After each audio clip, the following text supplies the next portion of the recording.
এসেছি আজকে। তো গাগনাপুরে ঘুরতে আসার আজকে নেক্সট দিন। সকালে আমাদের কোনো প্ল্যানই ছিল না থাকার, কিন্তু তার জন্য যেহেতু থাকছি তো সকালবেলা ব্রাশ করতে হবে, তো ব্রাশ টাশ কিছুই নিয়ে আসা হয়নি বাড়ি থেকে। যার জন্য দেখো আমি হাতে কলগেট নিয়ে লেগে পড়েছি দাঁত মাজতে। দেখো তোমাদের কালকে বলেছিলাম যে আমি একটা নতুন ব্লগ শেয়ার করবো, যেখানে বাড়ির পেছনে দেখতে সব কিছু এরিয়া সব কীরকম কী পরিবেশ সেগুলো। দেখো চলে এসেছি বাড়ির ঠিক উল্টো দিকে মানে বাড়ি ধরো এইখানে বাড়িটা দেখাই, যেখানে ঘুরতে এসেছি সেই বাড়িটা হলো এখানটায়, এই জায়গাটায়। তো ওইখানটায় ওই দিকটাতে, তো ওইখানে ঠিক উল্টো দিকে যেটা, ওখানে উল্টো দিকে একটা পুকুর আছে, পুকুরের এই সাইডে একটা শ্মশান, পুকুরের একদম পাশে একটা রাস্তা আছে। তো রাস্তাটা ভালো করে ঢালাই মালাই করা না, শ্মশান আর এদিকে একটা বট গাছ আছে। আর ওইখান থেকে যাবে হচ্ছে, ওখানে একটা রেল স্টেশন আছে, তো রেল স্টেশনটা একটু আগে গিয়ে, আর এখানে একটা রেলওয়ে আছে। আর একটু আগে এখান থেকে একটা ট্রেন গেল, সেটা হচ্ছে 7:30টার ট্রেন। একটা কি দেখে নিয়েছি, যাই হোক এদিকে ঘুরে আসি। দেখো ওপরে বট গাছটা এমন সুন্দর করে যে এতটা পুরো রাস্তাটা ছায়া পাবে।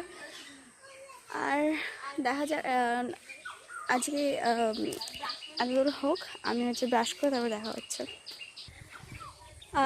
চলে এসেছি, আবার ব্রাশ করা হয়ে গেছে। এবার পুকুরের ওই সাইডের উল্টো দিকটা দেখিয়েছিলাম, এবার এই দিকটা দেখো, মানে বাড়ির সোজাসুজির ব্যাপারটা দেখো, পুরো ফাঁকা জমি লিটারালি গাইজ। দেখো এই দিকটাতে ওই যে শ্মশানটা শুরু হচ্ছে, কিন্তু এই দিকটা মানে কিছু কিছু জায়গায় ফাঁকা আছে আর কিছু কিছু জায়গায় চাষ করা হয়েছে।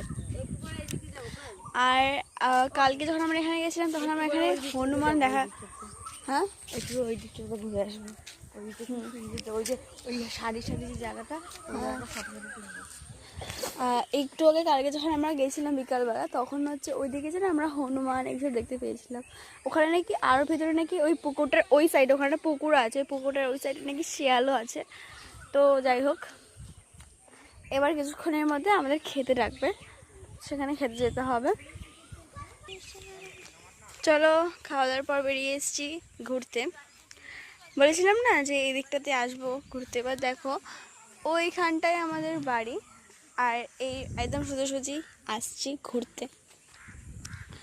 বললাম একটা পুকুর আছে, তো পুকুরটা হচ্ছে দেখাচ্ছি। তো ওই পুকুরের দিকেই আসছি, ওইদিকে একটা বড় একটা জঙ্গল মতো আছে, ওখানেই যাচ্ছি আমরা। নাহলে এইসব